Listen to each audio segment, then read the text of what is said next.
So here we are in my car with the legend that is Jimmy Cricket. Yeah. How are you, Tony?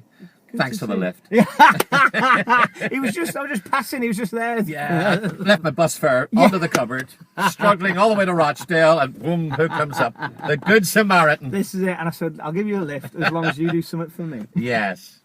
So here we are. Oh, lovely. Good stuff. So Jimmy Cricket, you've been interviewed by all the greats. You've had Des O'Connor several times. You've had, who else have you had interviewed? Bob Monkhouse. Bob was a Monkhouse. great one. I remember. Loved Bob. And then now you're in a car with an iPhone 5 with the one and only Tony Vino. But you know, cars have always played a great part in my career. Yeah. When I was struggling, and then when I got a rear view mirror put in. Yeah. Then I never looked back. Come on. Yeah. Come on. And then when I got a steering wheel, things took a turn for the better. Yeah. Oh, you're driving me crazy. You really are. This is great. This is great, Jimmy. Yeah. Do you know, I always thought it'd be a good prop gag. Yeah. Right. Pick out of your suitcase a Willy Winkle hat. Yeah. And a steering wheel and just say, right, folks, I'm just turning in for the night. That would be a good way to end, that's before it's even done now. We're seeing brand new stuff. This is it. We're workshopping. See, this is great to see behind the scenes, you see.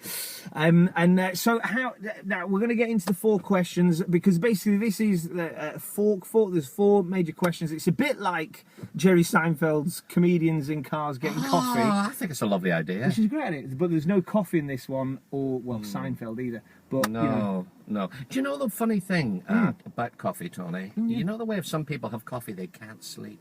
Yes, that's it. It keeps you. Yeah, I'm the exact opposite. If I'm asleep, I can't have coffee. You learn little things about yourself, don't you? It's this self-awareness. That's it. Yeah. So you don't go for a nap at a cafe, then that's fine. No. So, Jimmy, first of all, before we get into the question, how are things? How are you enjoying comedy, enjoying life? Yeah, very, very much so. Had a nice weekend. Obviously, tonight we've got a gig here at the Red Lion Stockport. Red Lion Stockport. Which Tony puts on a monthly basis, folks. Watch this space. We've got the beautiful comedian, fabulous entertainer called Barbara Nice. Barbara Nice. What's that great gag she says? She says, my name is Barbara. My name's Barbara Nice. Barbara is in Streisand, Nice is in the biscuit. Oh, yes. Love it. And the beautiful thing is, we are right in the heart of Stockport, and then her character is Stockport, but she was born here, wasn't she? Housewife. Born, reared and buttered, so she'll go a bundle tonight. It's going to be absolutely brilliant. Yeah. So let's do these questions. So the first question, Jimmy, in your long and prolific history, first, how many years would you say? When did you first start comedy? What time is it now? Yeah.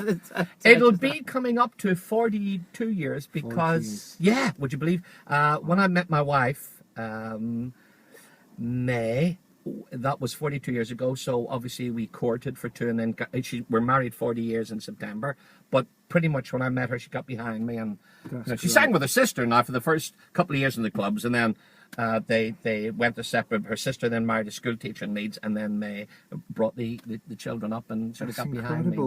But a bit like me and my wife, we met at a show, and sort of, showbiz was that part of that early attraction. Early attraction. To talk about, and then obviously you get down to the business of rearing the family. And absolutely, get down to. But the great thing is, how it comes back. Like May comes to every show you do now. She does. She's actually road manager. She's lighting, sound, and in some theatres she sings. If I wasn't married to her, I couldn't afford her. Yeah. It's as simple as that, Tom. Shrewd, love it. So, best memory of comedy, Jimmy. Best memory. I suppose. Oh, there was lots. There's lots. Dean Martin, Jerry Lewis, the movies. When I was sort of growing up, Danny Kaye, the court jester. Yeah. Then turning on the Palladium and seeing the great Billy Dindy doing his eccentric walk. Wow. But for you, what was the thing that you enjoyed the most? You know what I mean? What that moment in your life when you just was you whether it was at a show or at a time in your life when you just then this is you just thank God for the amazing thing about comedy and entertainment. Yeah, it was with my sort of older sister Mary to the Grand Opera House Theatre in Belfast, and it was a pantomime on. And I can't for the life of me remember who was in it, but I just remember that it was like Dick Whittington, so all the dancers were there. Yeah. and the little cat was there, and Dick, and they were singing, Mr. Sandman. I remember the song, isn't it funny?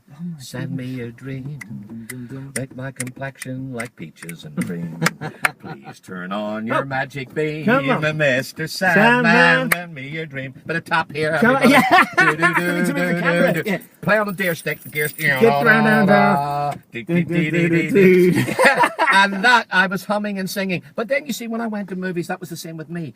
There was a lamppost exactly outside where I used to go to my local cinema. So when I saw Gene Kelly, I used to come round and dance round, swing round it with the umbrella. And then, yes, when I saw George Formby, I'd sing "I'm Leaning on the Lamp." Marlene Dietrich, underneath the lamplight.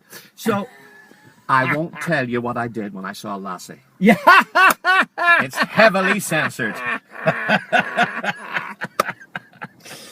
I love it. I love it. So 42 years. I mean, you've had some amazing highs and amazing moments. We all have, don't we? Well, this is it. Yeah, this is life is like a lift, really. You're up and down. And... yeah. So what was the moment in your career? What were the particular show where you went? You know, the basement button was hit. What was a really low point? Would you say? I suppose in the early days, struggling, you know, to get a sandwich, and we'd go to the clubs. I'd load all the family up. They hadn't gone to school yet, so before they went to school, we used to all head together. And I remember playing. Well, it was up in the Teesside, Middlesbrough, and I just sort of struggled in a club in Redcar. And I came home and I said, well, why don't we just go home? What do we need? You know, and I had to ring the agent and said, yeah.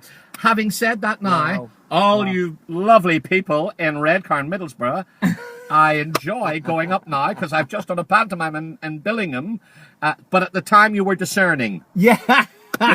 Every adversity has the seed of an equivalent degree of benefit, so you made me work in my act. I've got to thank the Redcar Working Men's Club for that. Yeah, the world would not be gifted with the best of Jimmy Cricket if it wasn't for that. Had you not, given it as it was. Yes. So that's wonderful. So 42 years in the business. And this is the third question: is what is your motivation? What keeps you? I've done many shows with you, Jimmy, and I am so impressed. I genuinely think if I could, when I'm 50 as well, right? 68, everybody. 68. Right. When I get to your age, I would love to have just even a quarter of your enthusiasm and energy on stage. We did a show together a few years back in a place. Yeovil, I think. Was it well, Yeovil? Yes, we did Yeovil. Yes. Tiverton. Tiverton. And I remember you coming out and doing like a costume change and getting all the makeup on before, and I was just like, this is incredible. And I remember you picked me up. And you had all your car. May was driving. You had your car packed full of all the stuff, all your props and everything. Yeah. And I came in and sat down. And you went, so and you were like, is that everything? I went, oh yeah, I'm just going to perform in this, right? And you got everything ready. I was like, oh my god, I feel so lame. And I envied you. How I envied you. You didn't have to schlep in and out carrying props. No, this guy's got it sus. Yeah. So 42 years, and you still are as enthusiastic and passionate now as you ever were. So what would you say has been and is your motivation for comedy? Yeah, I've been blessed just to hear the laughter. It's a drug, isn't it?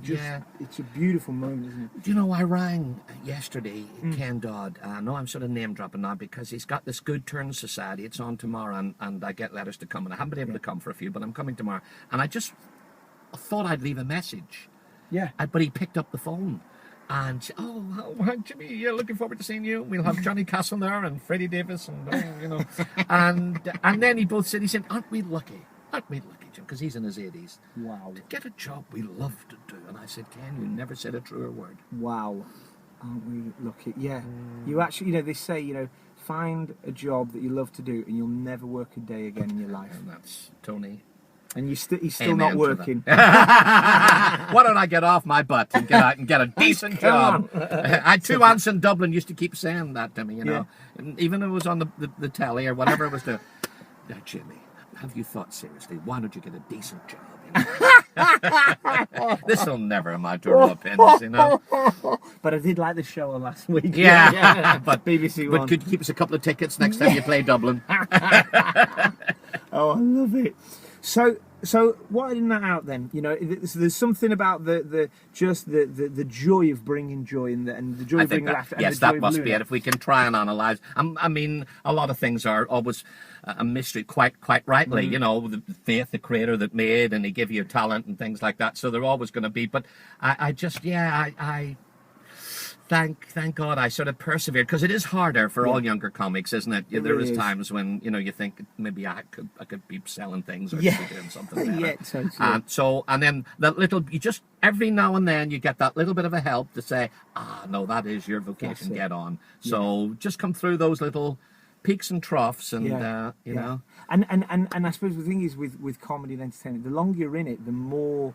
Every year you get better, and it's almost like the industry gets easier, because you just keep going. So I say, you know, if you've hit 5 years, you just keep going. That's great. You don't have to worry. You know what I mean? It's the first couple of years that are really difficult, which you know, kind of weeds out the not the wheat from the chaff, but as in you really need the motivation in those first couple of years. Like you're saying, you're lugging your family around, going, you know, up to Red Car and places like that. Going, bless them, yes, kids, this is what I do. Get in there and get. And I'll tell you one story. When we went to Scotland, and they were all there, and what had happened, we were on the one room, bless them, and they used to come up and go out to the shops and buy cheese sandwiches. We all used to eat them in the room, and all the other acts used to come in and join our eat our cheese sandwiches. But there was once, and I used to go out to do the gigs and then come in, tiptoe in, because the kids would be asleep. Even Med be asleep, but she used to let me lie on the next day, because I'd come in from one or two from somewhere, you know, FOURQ, and where we're Grangemouth. We had to go to Edinburgh and Glasgow, and so we'd be driving around. So now she may be looking for me. Actually, is it all right that everybody? We're just going to pause it. We're going to pause it there. The lady, she wants to know. She wasn't looking for you. She was just having a breath of fresh air. Fresh air. Which I'm disappointed. I wish you had been looking for me. But there you are. There's another disillusioned again. Right. You were looking for me, darling. No, not really. Bit of fresh air. So, where was I? Tick 2, Grangemouth. Right? I've gone out. I've come back from the gig. Probably over in Edinburgh and things, over the Forth Bridge. Arrived in Grangemouth, tiptoed in, and May's taken the kids out shopping. And she had what was known as a McLaren buggy. One of them was on. Was there two which you'd push? And then another one on the thing. So we 3 kids, 3 baby, Dale, Frank, and Jamie. Anyway, what had happened? Through the night, I didn't realise coming home I had a slow puncture. So, when she went down to Grangemouth to shop and came back with the kids, she noticed the slow puncture. So, being a very capable lady, very mechanically minded, she rolled up her sleeves, just said to the kids, "No, you be there." Rolled up her sleeves, opened the boot, started to change the wheel. Wow.